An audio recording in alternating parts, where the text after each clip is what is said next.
Bem, meus queridos ouvintes, nós vamos estar aqui fazendo uma reflexão sobre uma palavra maravilhosa, onde se encontra no livro de João, capítulo 2, do versículo 9 ao 10. Nós temos por título aí, o banquete de Satanás. Quando o mestre Sala provou a água tomada em vinho, não sabendo de onde era, se bem que sabia o servente que tinha tirado a água, chamou o mestre Sala e o noivo e lhe disse: todo homem põe primeiro o vinho bom, e quando já tem bebido, bem, então o inferior, mas tu guardaste até agora o bom vinho. O mestre Sala disse mais do que pretendia dizer, ou seja, existe mais verdade naquilo do que ele disse do que ele mesmo poderia ter imaginado. Esta é a regra estabelecida para o mundo. Pelo mundo, primeiro, um vinho bom. Quando todos estiverem bêbados, se vem então um vinho ruim. Esta é a norma em vigor entre os homens, e por acaso, por causa dela, já não choraram centenas de corações decepcionados. Primeiro amizade, palavras brandas e mais derretidas que manteigas. Depois a espada desembainhada, Aitofel apresenta primeiro a Davi a nobre iguaria do amor e da bondade, depois que o havia de pior, pois abandona seu senhor para se tornar conselheiro do filho rebelde do rei. Judas também apresenta antes o vinho do discurso certo e da bondade. O Salvador participa dele enquanto Judas caminha para a casa de Deus na companhia do Senhor, recebendo do discípulo doce acolhimento aos seus conselhos. Depois vem a borra do vinho, aquela borra que o vinho tem no fundo, no final. A comida do meu pão levantou contra mim o seu calcanhar, em João 3,18. Judas, o ladrão, trai o seu mestre, trazendo então o inferior dos vinhos. Você certamente já passou por isso com muitas pessoas que considerava com seus amigos leais no apogeu da prosperidade, quando brilhava o sol, os pássaros cantavam e tudo estava lindo, bem como você oferecia-lhe isso bom vinho. Mas chegou um vento frio que o queimou suas flores, as folhas caíram das árvores, seus rios foram congelados pelo gelo, veio tudo de pior. Então se esqueceram de você, fugiram e abandonaram na hora do perigo e lhe ensinaram aquela grande verdade: maldito o varão que confia no homem e faz da carne o seu braço. Jeremias capítulo 17, versículo 5. É assim no mundo inteiro, e não apenas entre os homens, até mesmo na natureza. Quem dera a terra fosse o que devia ser e nada mais. Pois não é exatamente isso o que a vida neste mundo nos oferece. Em nossa juventude ela nos traz o melhor vinho. Temos os olhos brilhantes e ouvidos afinados para a música. O sangue flui nas veias e o pulso bate com alegria. Mas espera um pouco e no final vem tudo aquilo que é considerável inferior. No dia em que tremerem os guardas da casa e se curvarem aos homens fortes, e cessarem os moedores, pois já serem poucos, e se escurecem os que olham pela janela. As portas da rua se fecharem, quando for baixo o ruído da moedura, e nós levantemos a voz das aves, e todas as filhas da música ficarem abatidas, como também quando tremerem o que é alto, o gafanhoto por um peso, e falhar o desejo, e planteadores andarão rodeando pela praça. Eclesiastes capítulo 12, versículo 3 e 5. Primeiro transbordar do cálice da juventude, depois as águas estagnadas da idade avançada, a não ser que Deus jogue naquela borra de vinho o sangue fresco de sua graça e de sua eterna misericórdia, de modo tal que, como sempre acontece aos cristãos, o cálice possa transbordar e mais uma vez borbulhar de vida e alegria. O cristão não confia nos homens, não confia nas coisas do tempo presente, pois assim vive os homens e o mundo. Põe primeiro o vinho bom, e quando já tem bebido, bem então o inferior. Nesta manhã, porém, quero lhes apresentar duas casas em festa. Peço-lhes que, então, que o primeiro olhe para dentro da casa do diabo, e verão que ele segue à risca essa regra. Eles vão servir sempre antes o vinho bom. E quando todo homem já está embriagado, quando seus cérebros se encontrarem entorpecidos com a bebida, oferece o que de qualidade bem inferior. Depois de ter pedido que vocês olhem para isso e ter estremecido, atentado para a grave advertência aí contida, pedirei que entremos na casa do banquete de nosso amado Mestre, Senhor Jesus Cristo. E a ele podemos dizer o mesmo que o mestre Sala disse ao noivo: tu guardastes até agora o bom vinho. João capítulo 2, versos 10. Primeiro, para começar, lancemos nosso olhar de advertência na direção da casa de festa que Satanás construiu. Assim como a sabedoria já edificou a sua casa, já lavrou as suas 7 colunas, do mesmo modo, insensatez tem seu templo, sua taverna, para onde tenta levar continuamente os incautos. Olhe para essa casa de banquete e eu lhe mostrarei 4 mesas e os convidados que ali estão assentados. Ao olhar aquelas mesas, poderá observar como é o procedimento naquele lugar. Verá copos de vinho sendo trazidos e levados, uma atrás da outra, e perceberá que uma regra se cumpre nessa mesa: primeiro o vinho bom e depois o inferior. Eu direi mais ainda, o que é o pior de todos. Na primeira mesa, para a qual chamamos sua atenção, mas desejando que você jamais se sente e nem beba ali, está sentado o homem devasso. A mesa do devasso é ruidosa e alegre. Está coberta de uma toalha vermelha muito enfeitada, e todas as taças sobre ela parecem bastante brilhante e reluzente. Muitos são os que ali se sentam sem saber que são convidados ao inferno, e que o final de toda aquela festa será mais profundeza da perdição. Consegue ver o dono da festa que chega para trazer um sorriso gentil na face?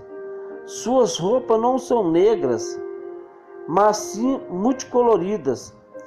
traz uma palavra muito adocicada nos lábios e uma macia tentadora no brilho de seus olhos. Oferece uma taça, convidando: beba aqui, meu jovem. A bebida que está borbulhando na taça é excelente. Vê esta taça, a taça do prazer. É a primeira taça oferecida na casa de banquete de Satanás.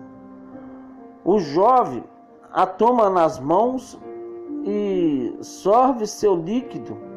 No início, um golo cuidadoso.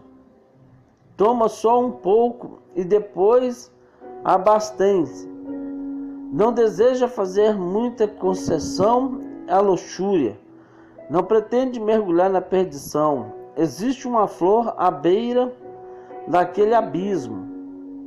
Ele quer esticar a mão e colher aquela flor, mas não é a sua intenção pular do penhasco e se autodestruir. Não. O jovem acha, na verdade, que é fácil deixar de lado a taça depois de haver provado seu sabor. Ele não tem planos de entregar a bebedeira. Tomando então só mais uma pequena dose da taça, mas quão doce é aquilo, faz seu sangue se agitar dentro dele, que todo fui por não ter provado isso antes. Pensa então, já teria ele sentido por acaso tal prazer assim? Poderia imaginar que seu corpo fosse capaz de ser levado a tamanho êxtase como este? Bebe mais e dessa vez o gole é maior e o vinho esquenta em suas veias. Como se sente feliz, o que não diria agora, em louvor ao banco, Vênus ou qualquer outra forma de que Beelzebu escolha assumir. Torna-se o próprio conclamador de louvor ao pecado. E uma coisa bela, agradável, parecendo a profunda da nação da luxúria, ser tão alegre e prazerosa quanto o arrebatamento do céu. Bebe, bebe, bebe, mais uma vez até que seu cérebro começa a se enrolar pela intoxicação conduzida pelo prazer pecaminoso. Isto é só o começo. Bebam. Coloque sobre sua cabeça a vaidosa coroa de bêbados de Efraim. Isaías capítulo 28, versículo 1. E nos chamem de tolo por afastarmos de nós essa taça. Beba com as prostitutas, sorva a bebida com devassos.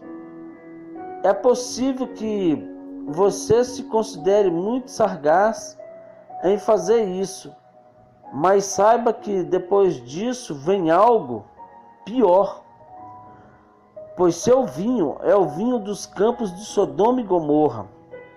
Suas uvas são uvas de fel, de cachos amargos. Seu vinho é peçonhas de vibra e venenos de dragões. Agora, com um olhar de soslaio, ao sutil dono da festa se levanta do seu lugar.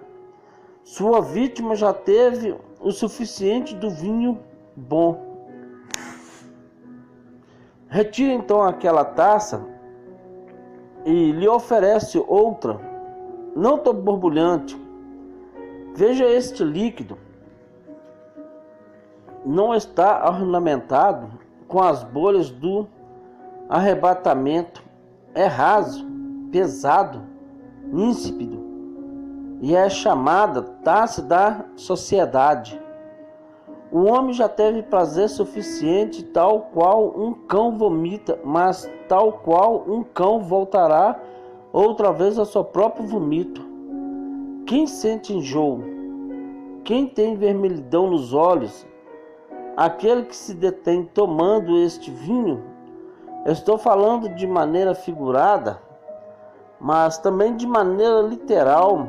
O que o vinho da luxúria traz é a mesma vermelhidão nos olhos. O devasso logo constata que todas as rodadas de prazer terminam com a sociedade e se questiona: e aí? O que mais eu poderia fazer? Já cometi todo tipo de devastidão que se possa imaginar. Já bebi todas as taças do prazer, dei-me alguma coisa nova, já frequentei todos os bares, cabarés, não tem mais o menor interesse em qualquer um deles. Busquei todo tipo de prazer que pudesse conhecer, tudo se acabou. Minha própria alegria está cada vez mais rara e embotada. O que hei de fazer?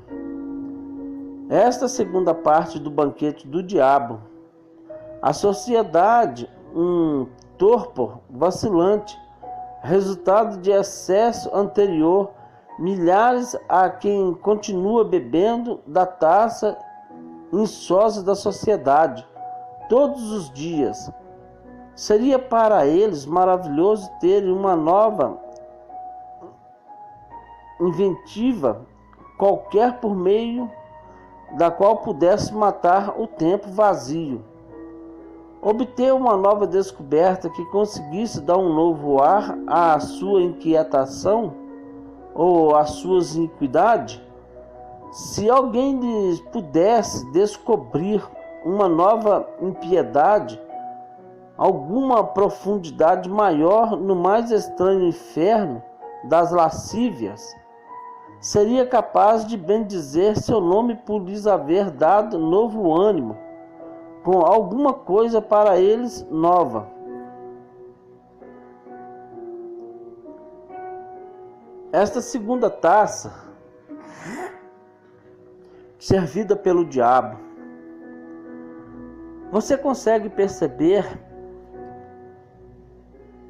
quem são os que dela participam?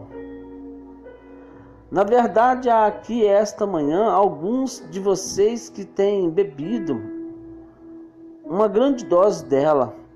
São como que uma mula cansada do demônio da luxúria, seguidores frustrados do prazer, no qual jamais se pode confiar. Só Deus sabe que se você pudesse revelar o que está no seu coração, seria levado a dizer: puxa, provei todo o prazer, não acho mais prazeroso. Já andei por aí hoje, estou que nem cavalo cego preso à roda do moinho, pois não consigo parar de girar e girar e girar mais uma vez. Estou inteiramente fascinado pelo pecado, mas não consigo mais me alegrar nele como no passado, pois toda a glória dele é como flor que murcha e morre, é como fruto que amadurece e cai antes do tempo. Por algum tempo, o convidado permanece fachurdado no pútrido mar da sua louca paixão. Mas eis que então outra cena se apresenta. O dono da festa ordena que mais outro barril de bebida seja aberto. Desta vez segura uma taça negra que oferece com os olhos cheios do fogo do inferno, faiscando de feroz maldição. Beba isso, diz ele. O homem então sorve o líquido, mas se assusta e exclama: Deus me livre de beber isso. Mas você terá de beber. Aquele que bebe o primeiro copo deve beber o segundo e o terceiro. Beba, embora seja como fogo descendo pela garganta. Beba, embora seja como a lava de um vulcão no seu intestino. Beba, você tem de beber. Aquele que peca acabará sofrendo. Aquele que é devasso em sua juventude terá a podridão em seus ossos e a doença em seus lombos.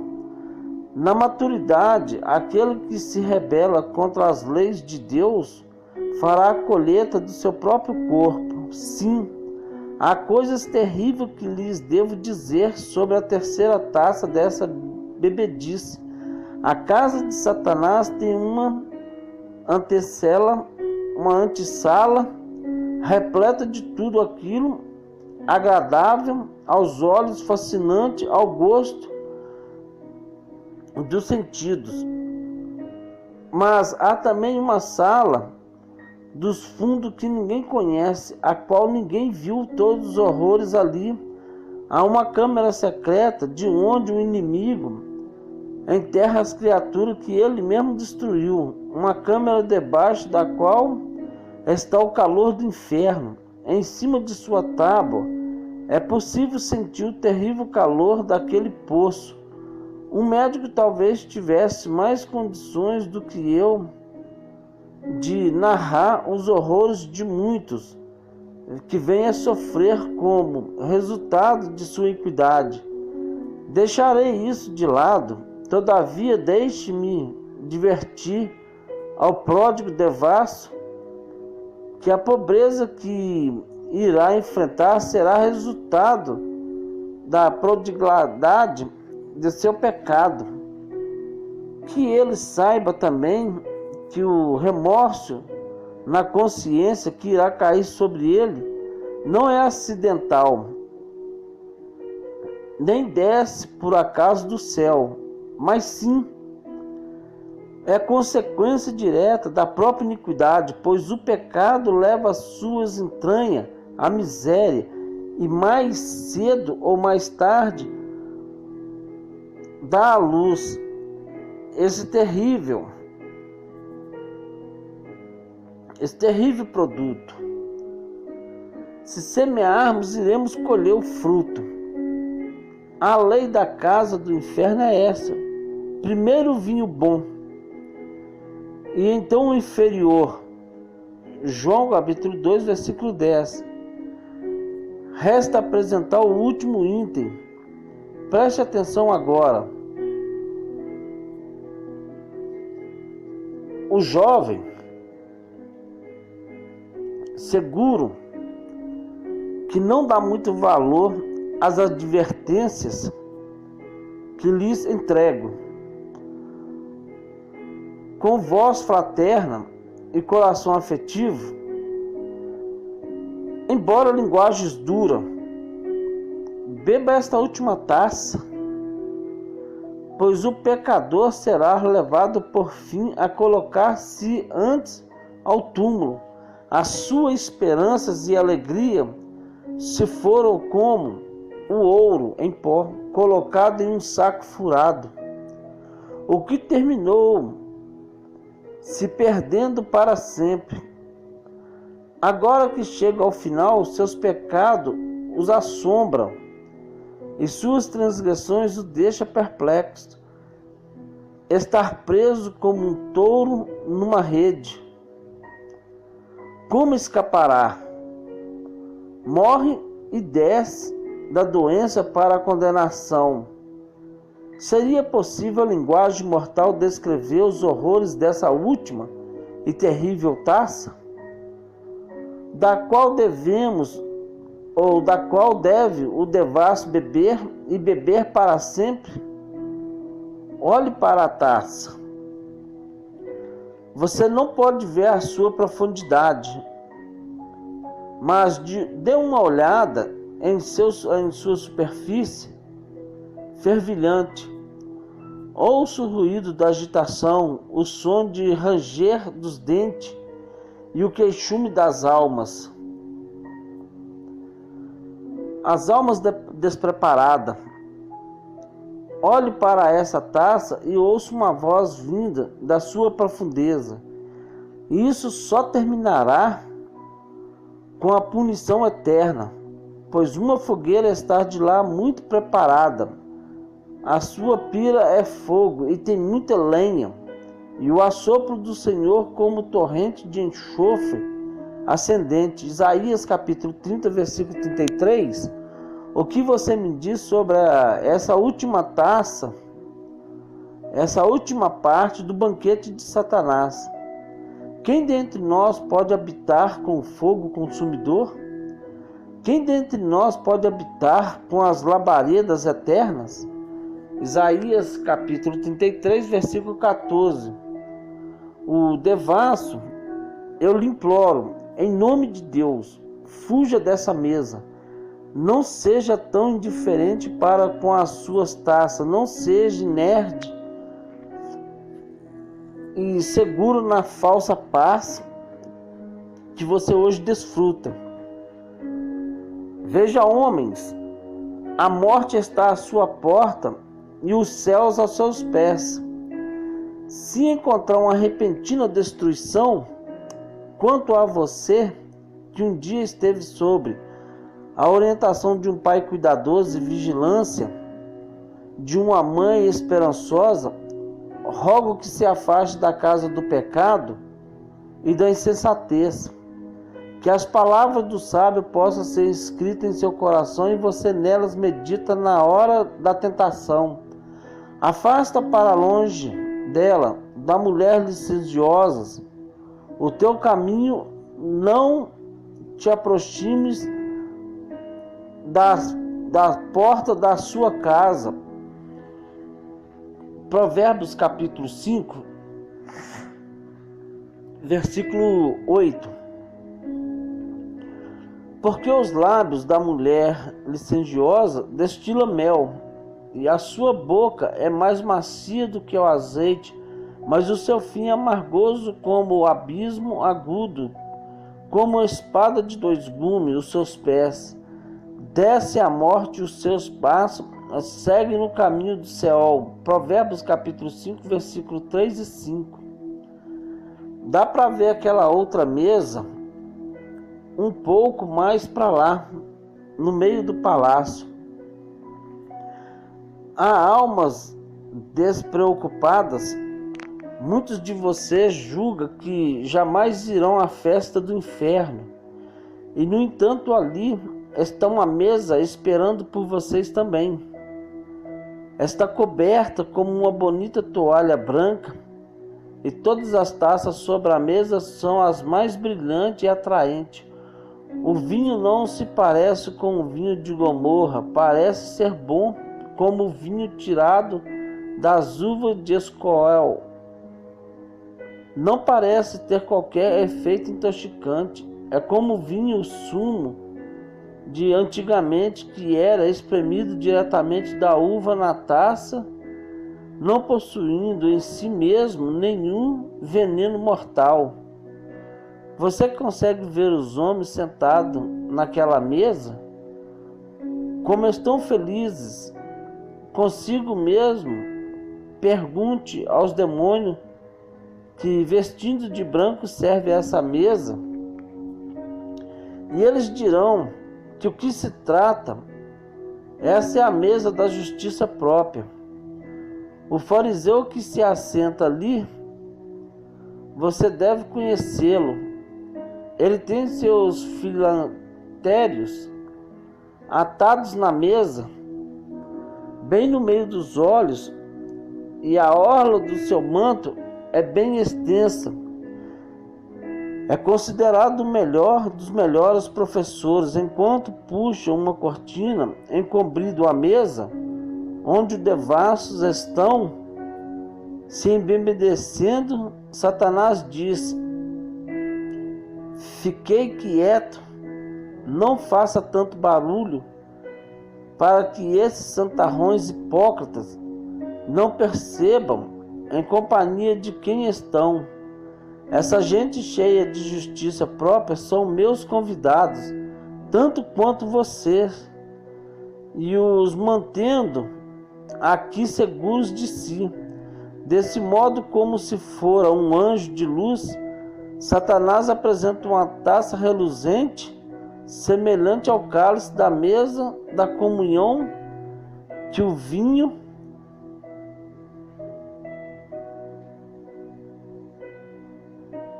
E que vinho é este? Parece ser o próprio vinho da Sagrada Eucaristia, e é chamado vinho alto da satisfação. E ao redor da borda da taça, você pode ver as bolhas do orgulho. Veja como imundece a espuma da vaidade na borda do recipiente.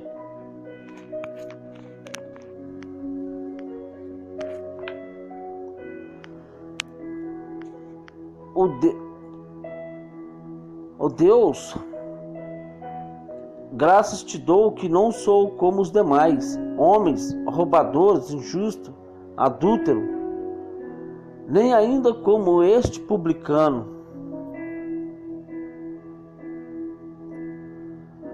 Você conhece essa taça, meus ouvintes, que engana a si mesmo.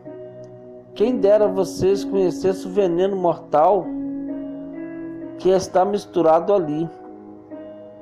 Pecar como os outros homens, você não, de modo algum, você não precisa se submeter à justiça de Cristo para que você é tão bom ou melhor que seu vizinho. E se você ainda não é salvo, deverá certamente seres. O que você acha não dá sempre o troco certo. Por acaso já roubou em sua vida? Você retribuiu adequadamente aos outros? É tão bom ou melhor que as demais pessoas? Ótimo! Essa é a primeira taça que o demônio lhe dá. O bom vinho faz com que você se enche de dignidade própria, e à medida que os vapores penetram em seus corações e você se enche de encharcáveis soberbas.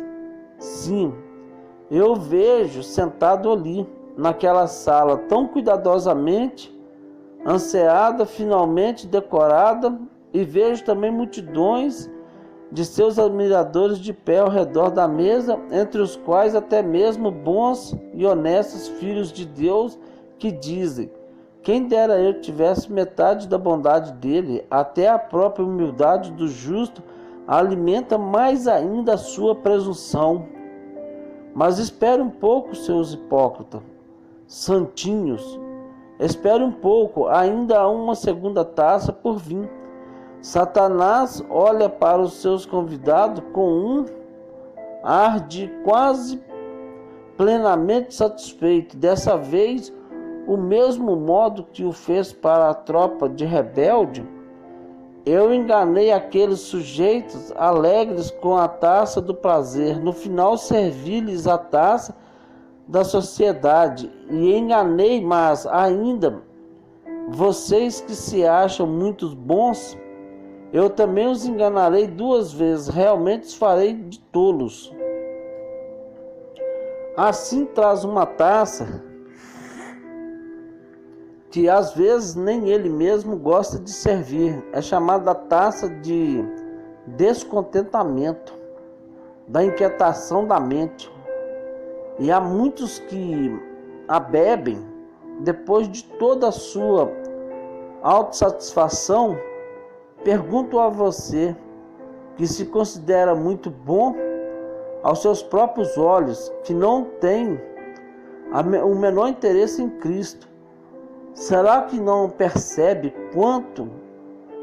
quando se senta sozinho e começa a analisar suas qualidades para a eternidade, que elas não se encaixam em você, que você não consegue no final de tudo fechar um balanço favorável a si mesmo?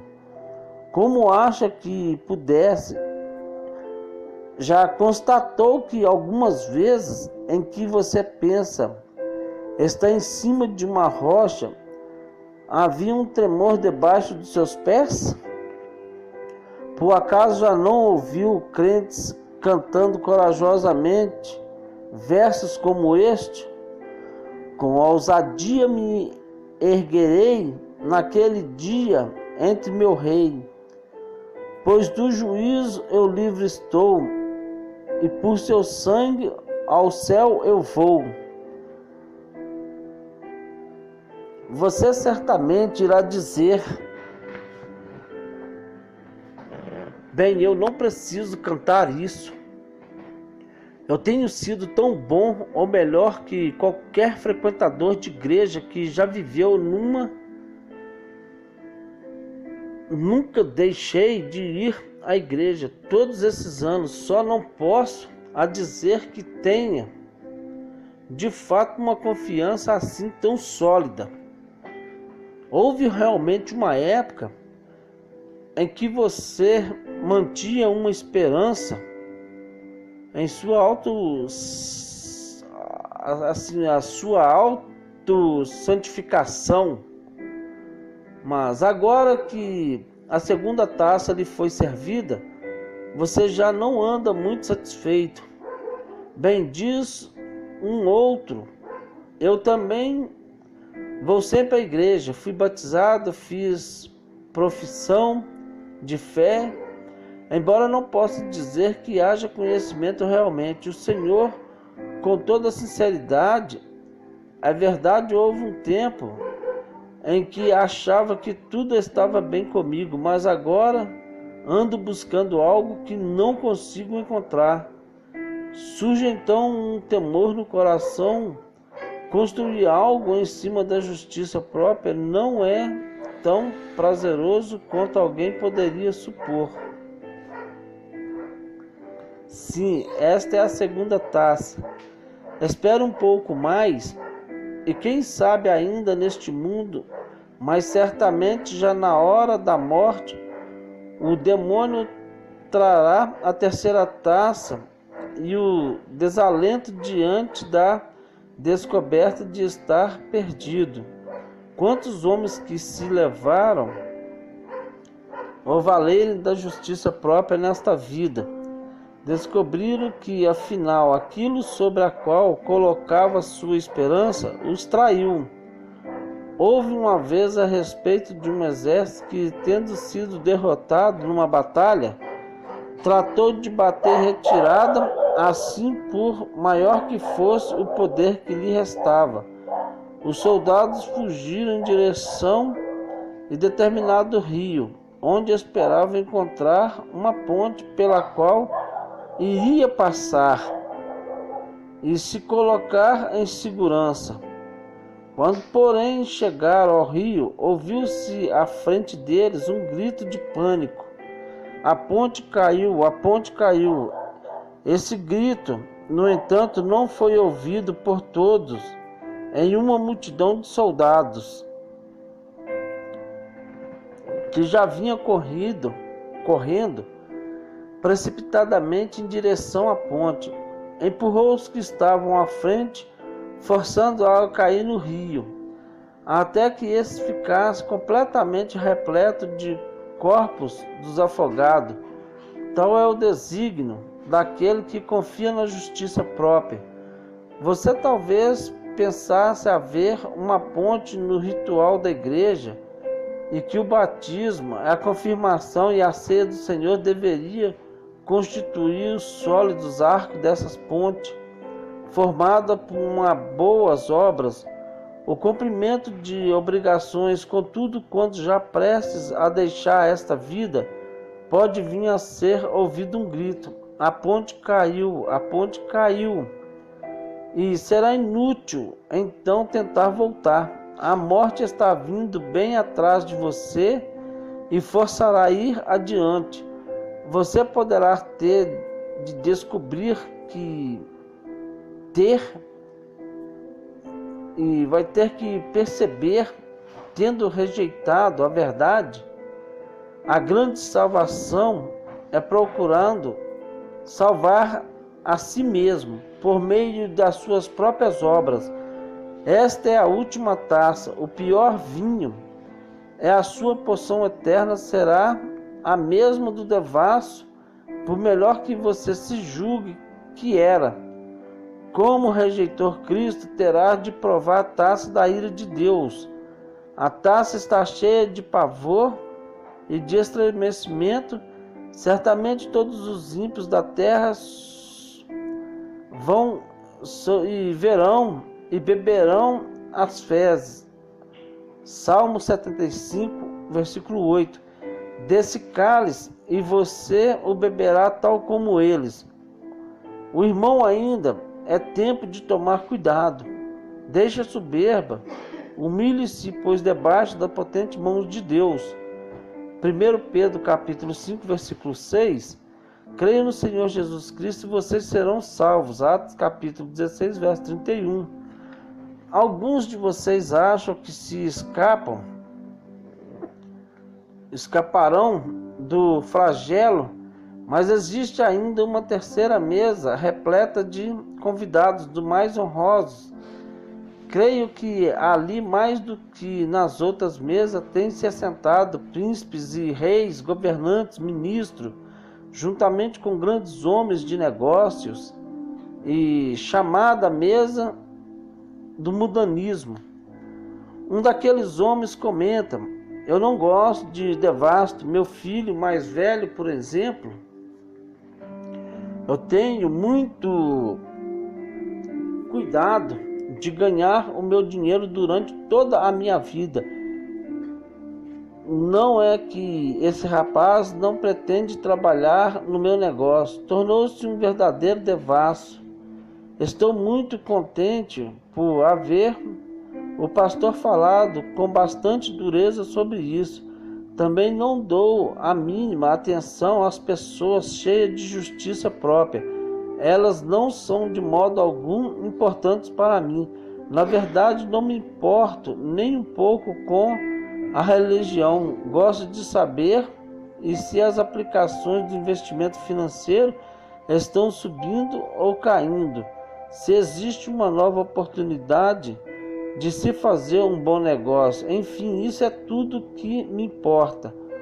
Há homens mundanos. Li sobre um amigo de vocês que se vestia com roupas escarlate, em um linho fino e de maneira bem suntuosa todos os dias. Sabe qual foi o fim dele? Deveria se lembrar, pois o mesmo fim é o que espera por você.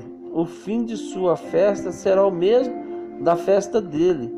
Se o seu Deus é este mundo, se depender dele, você acabará descobrindo que o seu caminho está cheio de amargura.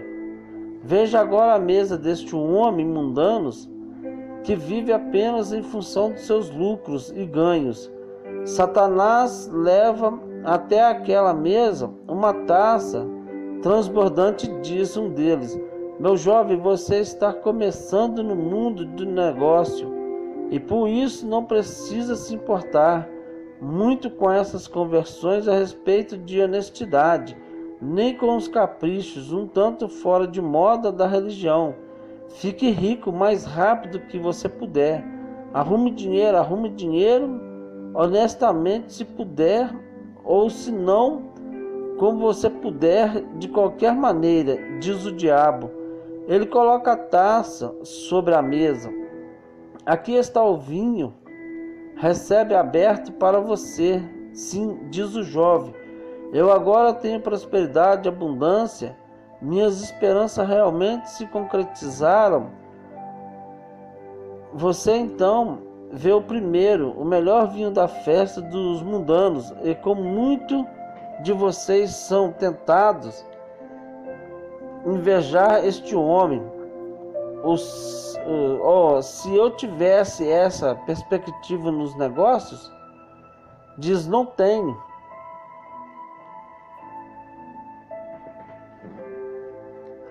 Não tem nem a metade da capacidade desse homem. Nem poderia, aliás, negociar com ele e o faz. Minha religião não permite, mas com rapidez ele ganha dinheiro e enriquece.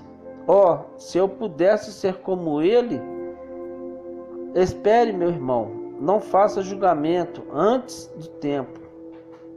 Há ainda uma segunda taça por vir, o pesado, nauseante gole do desvelo. O homem conseguiu obter rapidamente dinheiro, mas o rico cai mais facilmente na tentação e no laço do diabo. A riqueza obtida por meio lícito ou usada dessas maneiras traz consigo uma degeneração que não afeta propriamente o ouro ou a prata, mas sim o que afeta o coração do homem. Um coração degenerado é uma das coisas mais horríveis que um homem pode ter. Veja, por exemplo, esse amante do dinheiro e perceba o desvelo pela riqueza que existe em seu coração. Perto de sua casa vive uma pobre mulher de idade avançada. Sua renda é insignificante, mas ela proclama: bendito seja o Senhor, pois tem o suficiente. Nunca se pergunta como iria viver amanhã ou como vai morrer. Dorme docemente toda a noite sob o travesseiro do contentamento e da fé. E aqui está este pobre tolo dispondo de riquezas incontáveis, mas triste e abatido, porque perdeu uma moeda quando caminhava pela rua, ou teve de fazer uma doação um pouco maior, uma instituição de caridade, em razão da pressão de amigos, ou ainda porque seu terno novo se desgastou rápido demais. Logo depois vem a avareza. Muitos tiveram que beber dessa taça. Que Deus possa nos resguardar de suas gotas caustigantes. Um grande pregador norte-americano diz: a cobiça gera a miséria. A visão de casas melhores do que as nossas roupas, além das nossas posses, joias de custos mais elevados do que aquilo que podemos usar, meios de transportes imponentes e curiosidades raras, além do nosso alcance. Tudo isso serve de incubadoras para ninhada de víboras dos pensamentos de cobiça. Turba o pobre que gostaria de ser rico e atormenta o rico que gostaria de ser mais rico.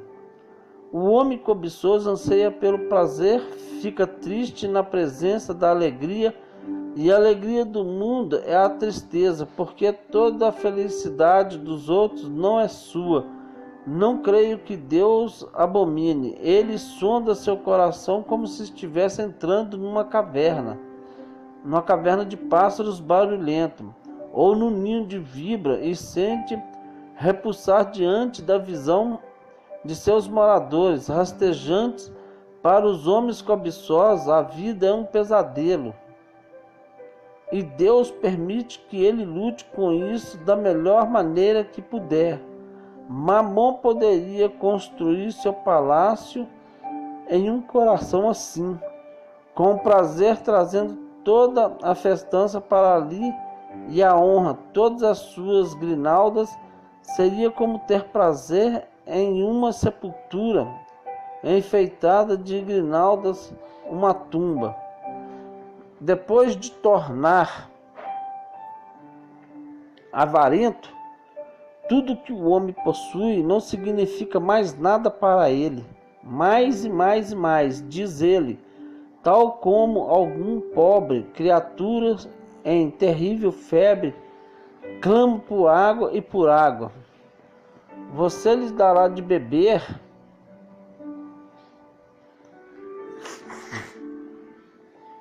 mas assim que a bebe, a sua sede aumenta, tal qual um sanguessuga no dorso de um cavalo. Ele clama: dá, dá e dá. Provérbios capítulo 30, versículo 15. É uma loucura voraz que procura abraçar o mundo todo com os seus braços ao mesmo tempo, que despreza a abastança que já tem.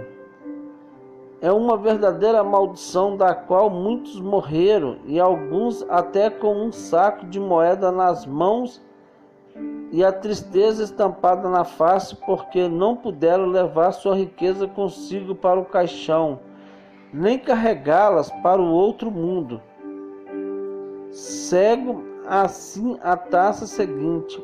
Baxter, em outro tremendo pregador do passado, costumava retratar o avarento assim como o homem que vive apenas para ganhar dinheiro, como, estando no meio do inferno, imaginava Mamon derramando ouro derretido em sua garganta. Olha aqui, diria os demônios zombadores, não é isso o que vocês queriam? E isso é o que vocês têm agora. Beba e beba e beba. O ouro derretido seria neles derramado boca abaixo. Não me delicio com qualquer dessas terríveis cenas. Imaginaria, mas uma coisa eu sei: aquele que vive aqui para si mesmo acabará por perecer. Quem ama as coisas deste mundo, em vez de colocar seu alicerce solidamente, edificou sua casa sobre a areia. Quando descer a chuva, correrão as torrentes, soprarem os ventos, baterem com ímpeto contra aquela casa, ela cairá, e grande será a sua queda. Mateus capítulo 7, versos 26 a 27. Mas tempos, em primeiro lugar, o melhor vinho trará-se de um homem respeitável e respeitado por todo mundo, e lhes presta honra, e depois o que há de pior, quanto mesquinharia, destrói suas riquezas, cobiças, enlouquece seu cérebro. Isso certamente acontece sempre que você entrega ao mundo. A quarta taça, a quarta mesa, melhor dizendo, é posta em um canto bastante recluso, uma seção bem à parte no palácio de Satanás. A mesa ali é para os pecadores secretos. A velha regra dos vinhos, e nela mantida naquela mesa, é uma sala bastante escura. Vemos hoje um jovem sentado. Satanás faz de o seu criador, andando sem fazer barulho para que ninguém possa ouvir. Traz para ele a primeira taça. Quão doce ela é! A taça do pecado secreto. As águas roubadas são doces, e o pão comido às ocultas é agradável. Provérbios capítulo 9, 17. Como é bom comer este bocado sozinho. Será que já houve algo que tenha descido de maneira tão delicada pela garganta? Este é o primeiro vinho. Depois desse, Satanás traz o outro, vinho da consciência perturbada. Os olhos do homem mantêm-se abertos. Ele diz: o que foi que eu fiz? O que estou fazendo? Ah, exclama este Acã. Na primeira taça que você trouxe, borbulhante, vi uma porção de ouro e uma vistosa roupa da Babilônia. Então desejei, sim, eu preciso ter isso, mas meu pensamento agora é que vou esconder isso. Onde colocá-lo? Devo cavar, sim, devo cavar fundo como o inferno para onde escondê-lo, pois do contrário acabará sendo descoberto e repugnante. Promotor do banquete está lhe trazendo agora uma enorme tigela cheia de uma mistura escura. O pecador secreto bebe e fica confuso, teme que seu pecado seja descoberto. Não tem paz, não tem alegria, está transtornado de medo inquietamente. Teme que seu deslize seja detectado. À noite sonha que alguém atrás dele, uma voz sussurra em seu ouvido: eu sei tudo sobre isso, vou contar a alguém. Talvez imagine que o pecado que cometeu em segredo vaze para os seus amigos, ou que seus pais venham a saber. Pode ser que até o seu médico conte a história e espalhe seu segredo. Não há descanso para este homem. Está constantemente com medo. Ele me lembra um homem que, devendo uma grande quantidade de dinheiro, tinha medo que a polícia viesse em seu alcance. Certo dia, ao ser pego por um amigo pelo braço, por cima de uma cerca, exclamou: "Deixe-me ir, tenho pressa, vou pagar amanhã", imaginando que alguém o tivesse prendendo. Tal a posição em que o homem se coloca ao tomar parte em coisas ocultas, a desonestidade e o pecado, não encontra descanso nem para a sola dos seus pés por temer a descoberta. Por fim chega a descoberta, é a última taça. Frequentemente chega ainda aqui na terra, pois esteja certo de que o pecado é sempre encontrado e que isso geralmente acontece aqui. Que horrível exibição seria em um tribunal a dos homens que não são forçados a beber, a negar a taça da descoberta.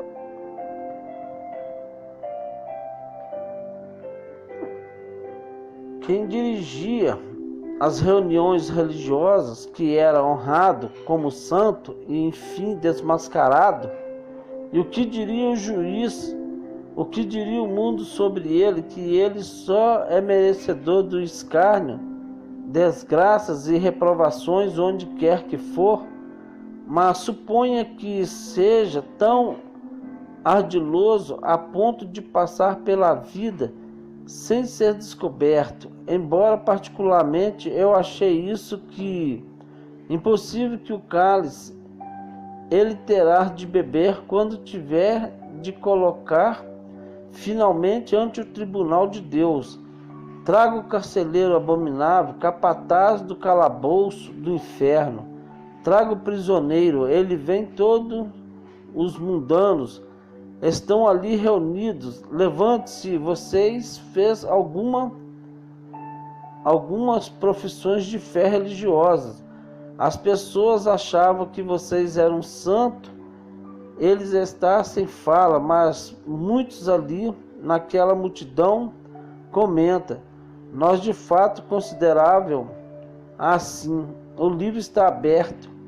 O meu registro são lidos, transgressões após transgressões, vai sendo desnudada. Está ouvindo as vaias que recebe, movidos de plena indignação. O justo levanta suas vozes contra os homens, que os enganou e que os achava no meio deles, como um lobo, como pele de cordeiro. Quão terrível deve ser de receber a zombaria do universo. O homem bom pode suportar a zombaria do ímpio, mas para o ímpio suportar a vergonha de indignação é a crítica do justo, lança sobre ele. Deve ser uma das mais terríveis, juntamente com o sofrimento de submeter à ira do Altíssimo, que não é preciso enfatizar, constituir ou a última taça do terrível banquete do diabo, da qual o pecador secreto será servido para sempre e sempre.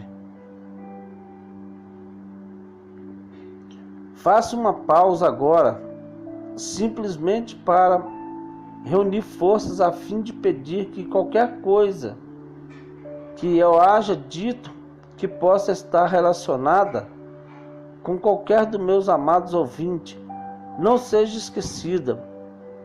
Eu lhes imploro, homens, irmãos,